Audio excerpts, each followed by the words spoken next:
Web Reactiva, episodio 29.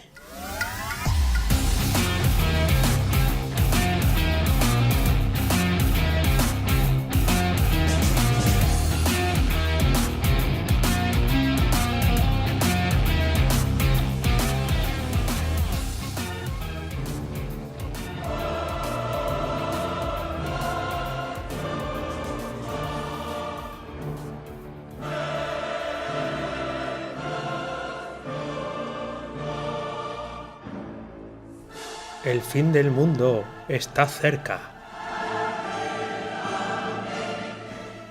El 28 de marzo de 2018 pone punto y final. Espera, si estamos a 3 de abril, ¿cómo hemos sobrevivido? ¿Qué pasó el 28? ¿El miércoles? ¿Nos libramos? ¿Estamos vivos realmente? Bienvenidas todas y bienvenidos todos a Web Reactiva, el podcast de desarrollo y programación web, recursos y reflexiones sobre todo lo relacionado con la creación de páginas y aplicaciones web. Si tienes ganas de aprender cosas nuevas, este es tu espacio, porque la tecnología es necesaria, pero las personas somos lo importante. Mi nombre es Dani, soy programador web freelance y puedes encontrarme en danielprimo.io. Dudas, cuestiones, cualquier consulta sobre desarrollo, programación y nuevos proyectos, puedes hacérmelo a través del formulario que encontrarás en danielprimo.io/contacto. Comenzamos este episodio 29 del 3 de abril del 2018. El mundo no se ha terminado, aunque anunciáramos que sí, y aquí seguimos. Lo que sí se han terminado son las vacaciones de Semana Santa, y aquí estamos otra vez con las pilas cargadas y mucho trabajo por delante. He aprovechado algunos días de la semana pasada para pegarle un repasito a la web, utilizando las métricas que ofrece Yandex, el servicio, sí, el buscador, famoso buscador ruso, que también tiene un servicio de estadísticas que te permite ver cómo interactúan los usuarios en la página. Es gratuito, supongo que luego, bueno, pues estos datos los guardarán a buen recaudo, ¿verdad? Pero puedes ver en qué enlaces hace clic, en qué puntos concretos de la pantalla se hace clic y también una gráfica de calor sobre el scroll, ¿no? Hacia dónde llegan el scroll. Se descubren cosas interesantes. Lo que sí que os interesa cuando visitáis, dónde pensáis que hay un enlace y resulta que no lo hay, pues cada vez que hay una flechita y demás. Es muy peculiar porque eso quiere decir que ahí hay que poner algo para que el usuario vaya, y los puntos calientes, ¿no?, de ese scroll. En páginas o en artículos donde parece que lo que se cuenta es interesante, se ve como es más o menos uniforme. En otros donde se pierde valor, pues se va poniendo ese scroll más frío, más en colores verdes y azules, y pierdes el interés, ¿no? Y es curioso ver cómo casi siempre la franja de arriba y la franja de abajo es lo que tiene más calor. O sea que hay mucha gente que visita la web y va al pie a ver lo que hay en el pie de página. Esto no es ninguna novedad, pero os lo comparto con vosotros. Habrá cambios no muy grandes, pero sí en las próximas semanas, que si no estas cosas se quedan medio muertas y la web tiene algunos errores que hay que corregir y otras cosas que hay que mejorar. Estos días también he descubierto una nueva extensión para Google Chrome que se llama Google Earth Extension. No tiene más el nombre. Tenéis el enlace en las notas del programa. Es para Chrome, no sé si lo hay para otros navegadores, pero básicamente lo que te pones en esa nueva pestaña, cuando abres una nueva pestaña, te pone una captura de un sitio del planeta. Y son fotos verdaderamente espectaculares, de las que toman los satélites que luego utilizan ellos en Google Maps y en Google Earth. Bueno, yo estoy francamente admirado de lo que tenemos en el planeta Tierra, ya sea manipulado por el hombre. Hay muchos paisajes que son manipulaciones del hombre para sacar provecho para paneles solares o por la agricultura, y hay otros que no, que son simplemente enclaves naturales, ¿no? Cómo deforma la naturaleza el paisaje. Muy interesante. Si tenéis ocasión, echarle un vistazo, porque además, si no tenéis la extensión, también ofrecen la posibilidad de ver esas fotos en su web. Otro servicio más de Google, uno más.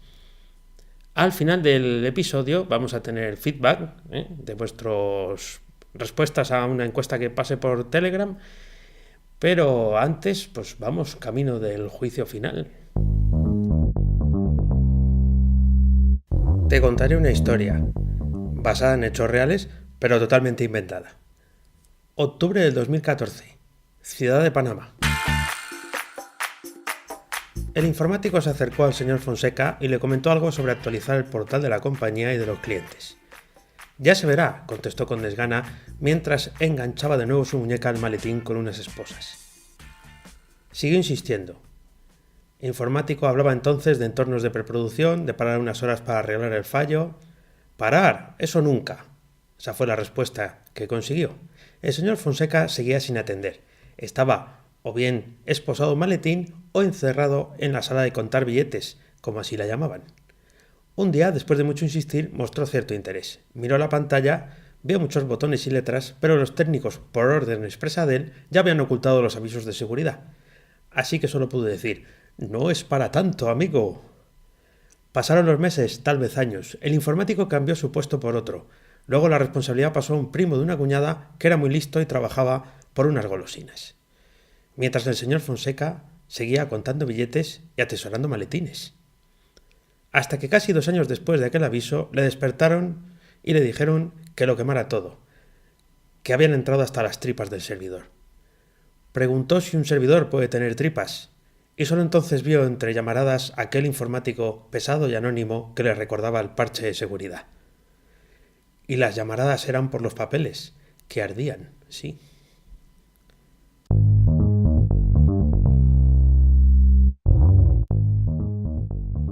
¿Y esta historia es la del juicio final?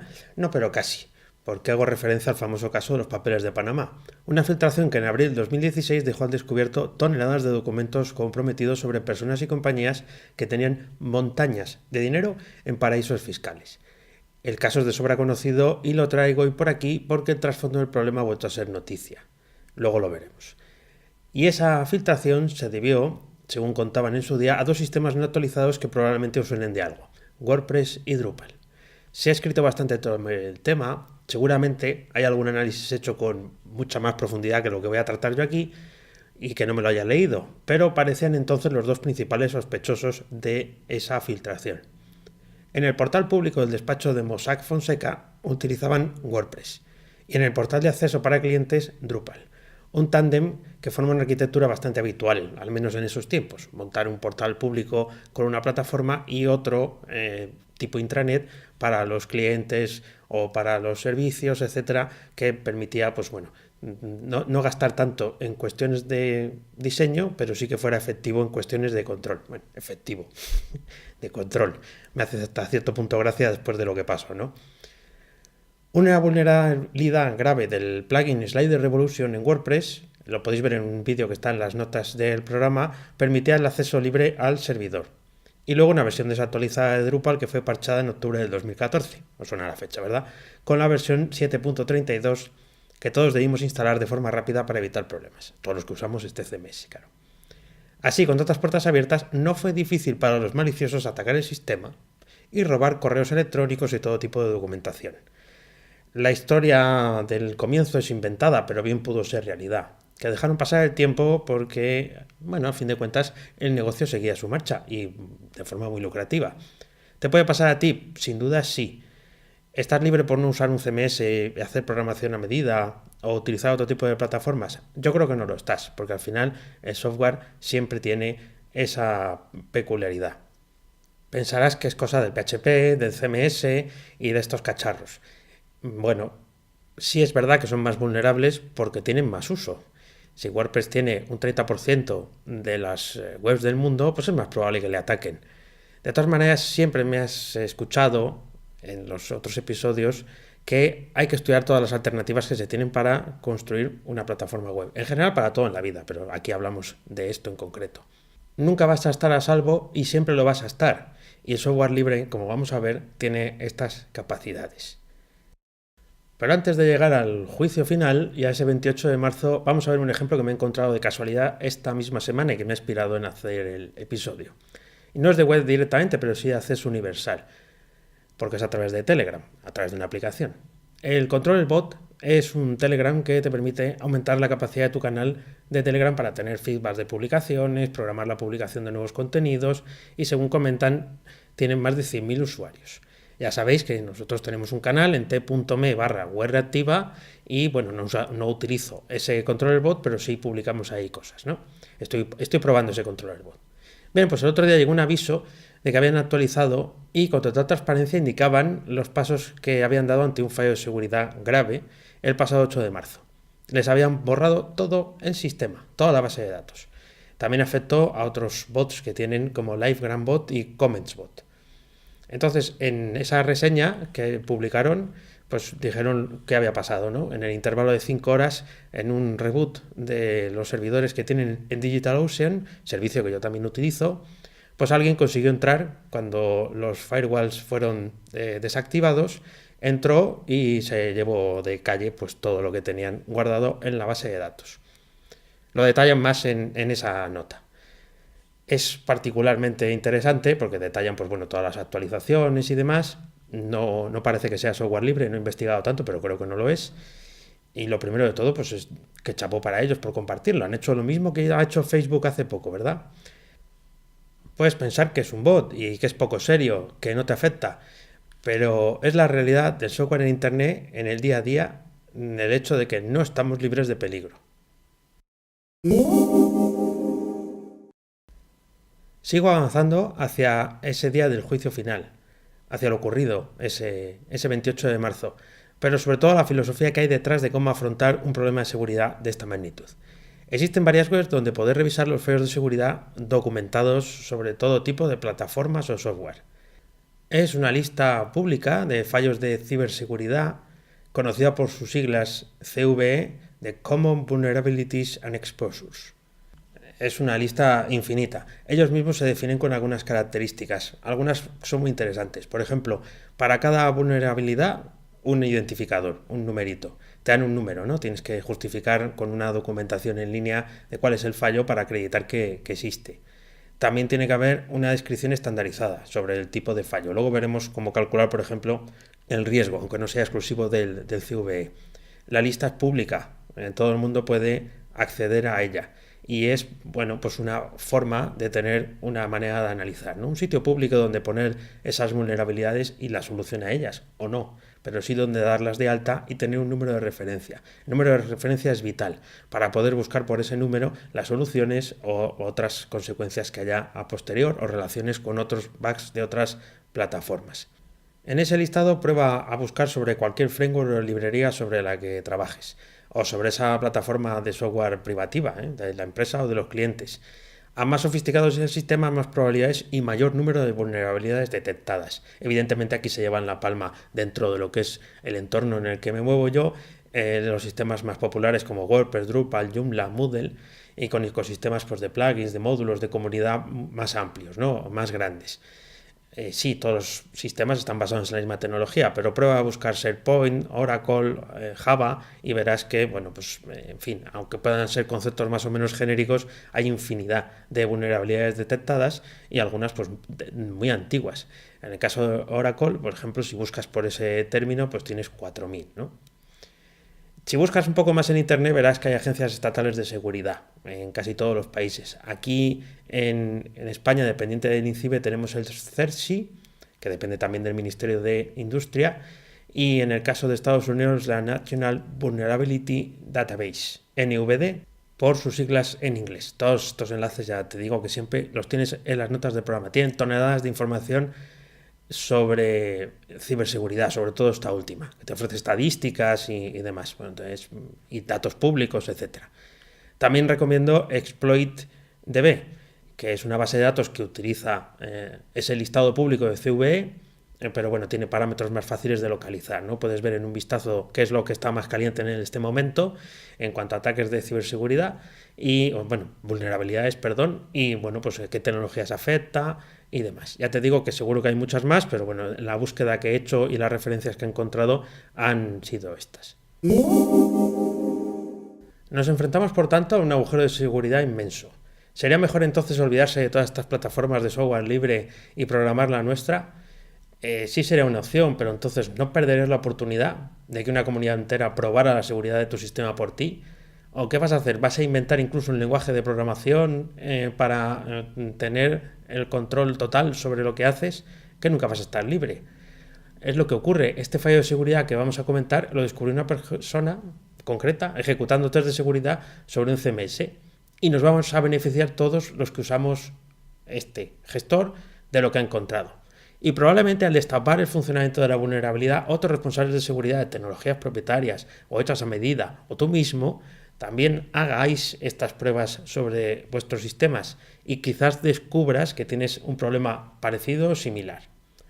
Y estamos siempre hablando de entornos que no sean tan críticos como enviar un cohete a la Luna, pero puede que detrás de un cohete a la Luna haya sistemas que pueden estar comprometidos por este tipo de cosas. De todas maneras, yo no estoy entrando aquí en el debate de si es mejor programar a medida o no. Ya sé que esto tiene sus detractores y sus pasiones encontradas, pero aquí lo que estoy hablando es de que siempre vamos a tener problemas de seguridad, hagamos como hagamos el sistema. Yo recuerdo, es un poco historia de abuelo cebolleta y además yo creo que ya la he contado alguna vez, que yo hice un CMS hace muchos años, un gestor, ¿no? Para una web de un amigo, boulesis.com, el maquinillo lo llamábamos así simpáticamente, que nunca jamás lo hackeó nadie. ¿Por qué? Porque era bueno, pues una programación churra que había hecho yo para poder hacer la gestión de aquello. Pero aún así fallaba. Y aún así pues intentaban encontrar la puerta para poder entrar. Al final el método para cerrarlo fue no evolucionar la herramienta, sino simplemente ir poniendo returns, ¿no? y filtrando los accesos para, bueno, pues al final que fuera inmanejable. Pero esto es otra cuestión. Pero para que veáis, era una tecnología propietaria, ¿no? Por entre comillas, y también estaba en riesgo. Ahora lo que pasa es que nos enfrentamos a pasar las de Caín como el pasado miércoles 28. Vamos ya poco a poco entrando al grano. El día 21 de marzo se nos informaba desde Drupal.org, efectivamente voy a hablar de Drupal, pero no os quedéis solo con la copla de eso, ¿vale? Sino del procedimiento, que aparecería el 28 de marzo una actualización de seguridad crítica para todos los Drupal sobre la faz de la Tierra, daba igual la versión en la que estuvieras. De primeras parece que avisar con tiempo puede suponer un problema, pero ¿qué remedio queda? Así pones en alerta a toda la comunidad, a todos los programadores, para que estén preparados.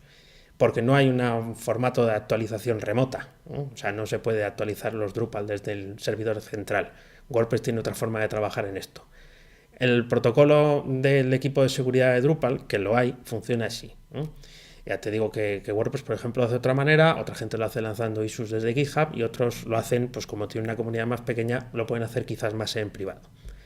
Lo importante es que aquello con lo que trabajes tenga una preocupación sobre la seguridad del software que te ayude a mantenerte un poquito más seguro, ¿no? Cuando pasan estas cosas. Así que ya estábamos todos sobre aviso. Vuelvo al tema de la vulnerabilidad, que nos tocaba apretar los dientes ese día 28. También los chicos malos, que ya estaban pendientes de cuál sería esa vulnerabilidad de ese exploit para ver cómo podían atacar.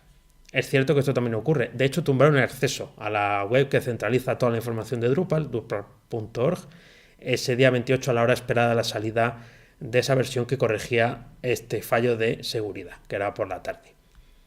Como me decía Nilsiar ayer mismo, Nilsiar es el invitado del episodio anterior, la voz en off, ¿por qué no publicaron el parche, el aviso en GitHub y en Twitter? Que respectivamente, ¿no? Que no se caen nunca. Tienen razón, pero podrían haberlo hecho allí y así pues no hubiera habido ningún problema. Pero también es cierto que bueno, es una cuestión de marca. Drupal al final lo que quiere vender también es que es capaz de soportar estos problemas. Entonces el equipo de infraestructura se puso al lío y consiguió corregir el problema medianamente temprano. Así que en este punto estamos en un miércoles, víspera de festivo, aquí en Valladolid donde vivo, ya de noche, con la gente por la calle, había algarabía. Tú aquí castigado delante del ordenador, esperando a que llegara el momento, con la web de Drupal.org caída y un aviso de seguridad de una semana antes que no detallaba el problema, pero sí que saldría la solución para un problema muy grave. En ese rato de espera aparecieron cientos de twitters cargados de buen humor y una pizca de mala leche, esperando el Drupalgeddon, segunda parte, que es como lo llaman. El primero fue el que os comentaba en la historieta. Solo faltaba escuchar truenos y sirenas, ¿no? Por toda la ciudad, del miedo expectante. Aparece al final la incidencia, el problema de seguridad, y tiene una puntuación de 21 sobre 25, según la escala NIST, que Drupal utiliza como base para calcular las vulnerabilidades y que es como un checklist, ¿no? Vamos a repasar cuáles eran esas preguntas, ese checklist, porque es aplicable a cualquier cosa. Las preguntas que se hacían son: ¿cómo de difícil es para el atacante conseguir el acceso a la vulnerabilidad? Bueno, no tenía ninguna dificultad porque bastaba con que el usuario visitara la página. O sea, podía ser un visitante anónimo, ¿no? Esa es la siguiente pregunta. ¿Cuál es el nivel de privilegio que tiene que tener el usuario para conseguir el éxito? Toda, porque el usuario anónimo podría conseguirlo. ¿Puede causar esa vulnerabilidad fallos o peligros en los datos no públicos? O sea, puede conseguir que sean accesibles datos que no sean públicos. Efectivamente, todos los datos no públicos pueden ser accesibles. Llevamos 3 y las 3 van bien, ¿eh? Van bien tupidas. ¿Puede el sistema estar comprometido al completo? Sí, todo el sistema puede ser modificado y borrado. Conocemos que existe ya algún caso, en este caso, que creo que es lo único que bajaba un poco la puntuación, en principio era teórico, ¿no? Es un fallo teórico, no había en ese momento ninguna prueba, solamente de la persona que lo había encontrado, con lo cual, bueno, pues era con buena intención. ¿Qué porcentaje de usuarios están afectados? Bien, todos. No responde así, pero todos. Entonces, ¿el resultado cuál es? Esto es absolutamente catastrófico. Quiero decir, es un fallo total. Se lo debemos todo a Jasper Matson, que ha sido quien descubrió la brecha, por llamarlo de alguna manera, pero también podríamos decir que es un socavón, o el mismo desfiladero de la muerte. Sin red y sin casco y sin nada. Y sin piolets y sin nada. Esto es como jugar a las cartas, jugar al mus y tenerlas marcadas, o jugar con las cartas del revés para que te las vean todos. Es que no se me ocurren más que símiles de la catástrofe que puede suponer un fallo así si no se corrige. Pero estemos tranquilos porque, bueno, pues al final el problema tiene solución, lo han encontrado antes que los malos, por así decirlo. El parche es un sanitizador, ¿no?, para filtrar las peticiones, las requests con formularios construidos sobre Drupal y evitar que determinados caracteres especiales pueden conseguir abrir la brecha de vulnerabilidad. Ya te digo, están afectados todos los Drupal, incluidos los de la versión 6. También aconsejan, en uno de los artículos que os dejo en las notas del programa, bueno, pues poner filtros en el firewall del servidor para que estas peticiones ya ni tan siquiera se puedan ejecutar sobre el mismo. La aplicación del parche es muy sencilla, entonces pues hay reportes de gente que ha conseguido proteger 1700 sitios en 2 horas. Con la infraestructura adecuada de despliegues, pues esto está muy bien, la verdad, es un número muy, muy decente. En mi caso, el grado de afectación es más pequeño y bueno, pues después de ese rato de angustia esperando a que saliera el problema y a poder encontrar la solución, pues nada, gracias a Git y accesos a consola, pues conseguí llegar al punto final.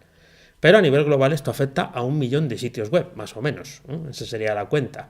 Y no todos se van a actualizar, con lo que se dejará una puerta abierta al abismo de cada uno de ellos.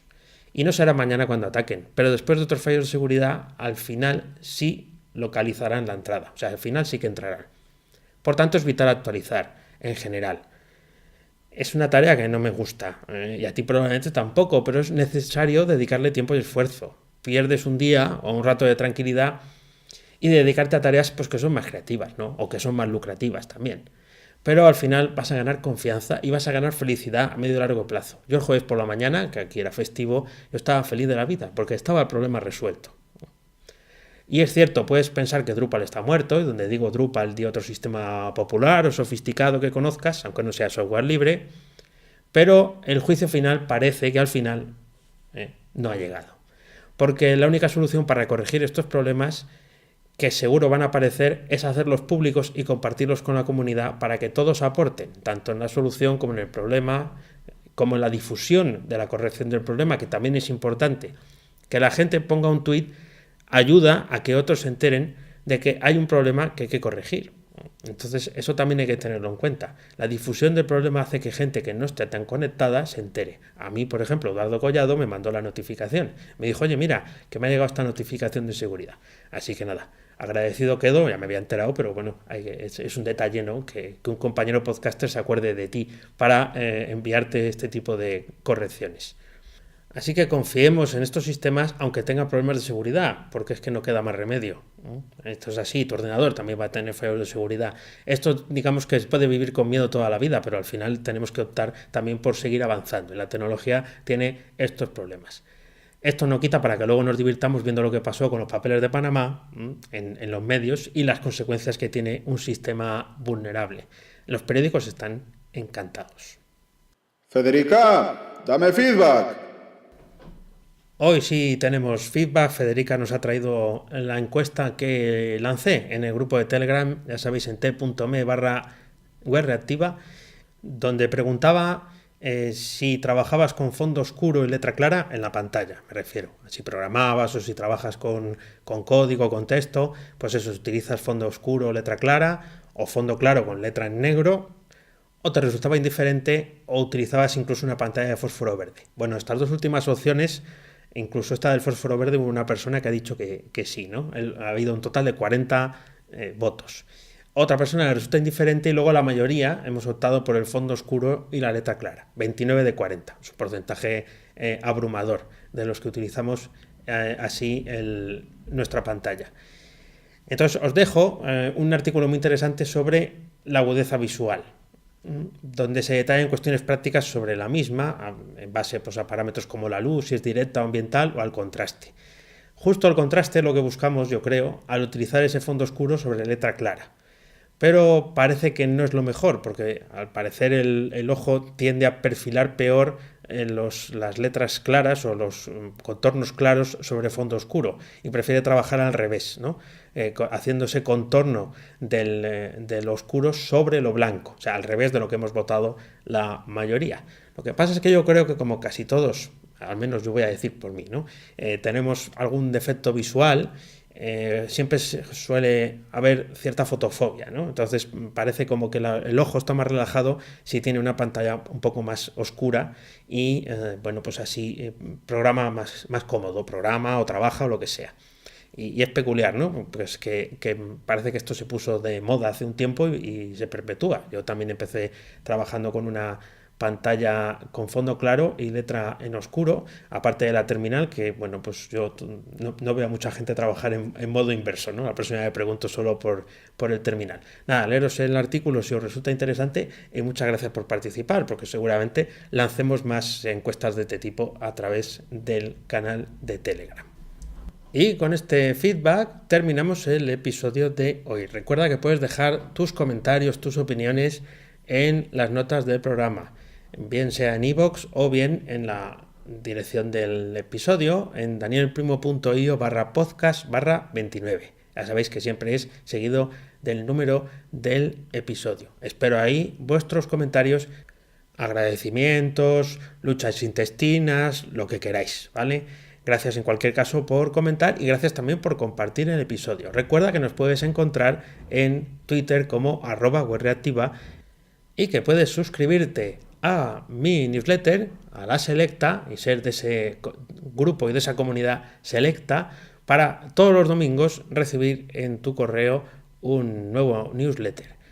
Eso lo puedes hacer si te suscribes a través de danielprimo.io/selecta. Gracias una vez más por dedicarme estos minutos de tu tiempo, por poner tus orejas y tus sentidos a la escucha. El próximo martes, si todo va bien, tendremos un invitado muy especial que nos va a hablar de temas que tienen que ver con la tecnología, pero desde otro punto de vista. Ya lo veréis el próximo martes. Espero que hayas disfrutado de este episodio. Nos escuchamos en el próximo. ¡Chao!